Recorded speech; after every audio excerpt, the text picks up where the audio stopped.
Hello guys and welcome back to another video on my channel. Now today is another episode of my LTFC Weekly series. If you guys don't know what my series is all about, basically I cover everything that's happened in the past week to do with Luton and the Championship. But before we get into the video guys, my like target for you guys is 65 likes. You guys have been smashing all the like targets so far, so can we hit 65 likes on this video? So let's get started with the video. So on Monday it came out that all Championship clubs need to be testing their players and staff for the virus. Some news actually came out today that Hull City have got 2 positive tests. Hull City are one of the clubs that don't actually want to play the remaining of the season. This is because they are in really bad form, and if that form continues when football returns, they are very likely going to go down. So I can understand why Hull do not want to play the remaining of the season. Moving on to Wednesday now guys, I've made a video about this already on my channel, so guys, if you haven't seen that video, make sure you do.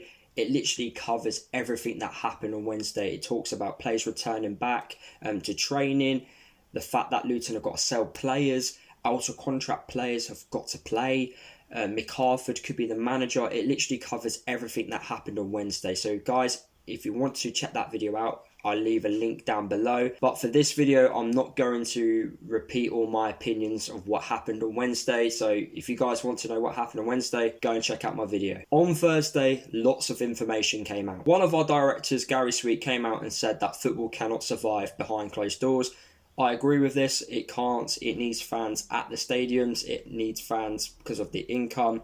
It helps the players with atmosphere. We all love football, and for fans, going to games, it actually makes the sport. It makes football exciting, and obviously when you take fans away from football, it makes it boring. And obviously playing football behind closed doors can't happen for long term. It's okay for short term, but for long term, it's not good enough, and something needs to be done about this. Now, because of the virus at the moment, I understand this is a very challenging situation for the people who run football, but the way I see it is bringing fans back gradually. So the way I would bring fans back to games is through loyalty. So for example, if you pay a higher ticket price for your season ticket, you deserve to go first because you pay the more money. So all the fans who pay the higher prices go first. So I know at certain clubs everyone's season tickets are different, but at Luton you have a diamond season ticket holder, season ticket holders,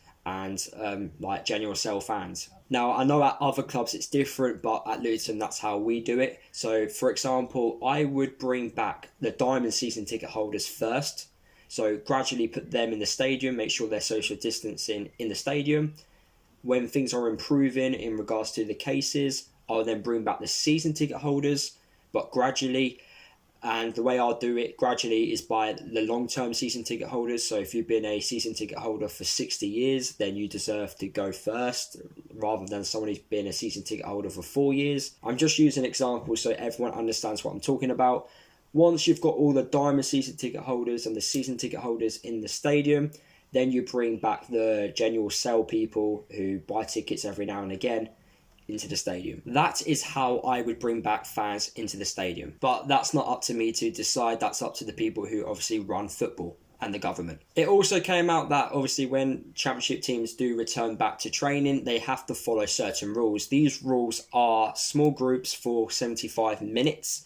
Every player before he starts training needs to fill out a questionnaire about their health, and they also need to see a doctor, a club doctor, before they start. They're not allowed to tackle during training, and every piece of equipment needs to be disinfected with whatever they use to disinfect their equipment. Now, the biggest information that came out on Thursday is that Championship clubs have to vote on how the season is going to be ended. Now, for Luton to play the remaining games in the season, 13 clubs need to vote for football to return. If 13 Championship clubs do not vote for football to return, then it goes down to points per game and relegation and promotion counts. And if Championship clubs don't vote for the football season to return, Luton will be relegated to League One. And then lastly, on Friday, Gary Sweet asked for help from the Premier League to help all the Football League clubs in terms of financing, as that's where all the money is at the moment. It's all in the Premier League. And I agree with this, to be fair. The Premier League earn a lot of money, and it's very challenging for Championship clubs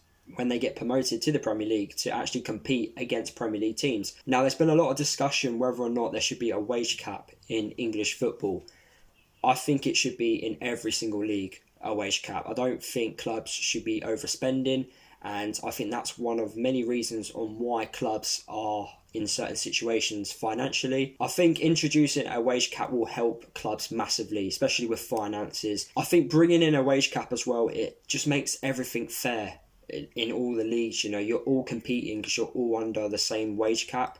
And that's what I think should happen going forward. And I do think it will now. I think if this pandemic didn't happen, I don't think a wage cap would have happened. Because it's now happened, this pandemic, they understand how many clubs are like not coping well.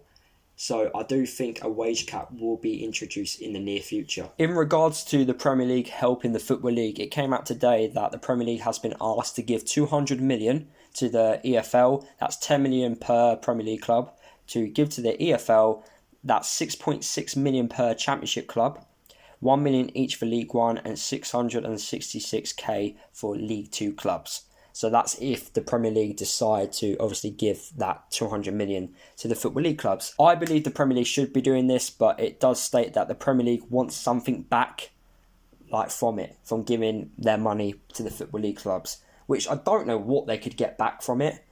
But yeah, things need to be sorted, and I think everyone needs to start working together during this pandemic. So guys, that is the end of the video. I do apologise that it's not the most interesting video to make. There's a lot of negativity at the moment, so it's really hard for me to make it positive, but hopefully you did enjoy it. Drop a like on the video if you did. Like I said at the start, can we hit 65 likes? Leave a comment down below. How would you bring back fans like to games? How would you do it? What's your method in the way of bringing fans back into football games? Also, do you think Luton will play the remaining of the season behind closed doors? Let me know down in the comment section of this video. Subscribe to the channel if you are new. Don't forget to follow me across all my social media if you haven't done already, and I'll see you guys in the next video.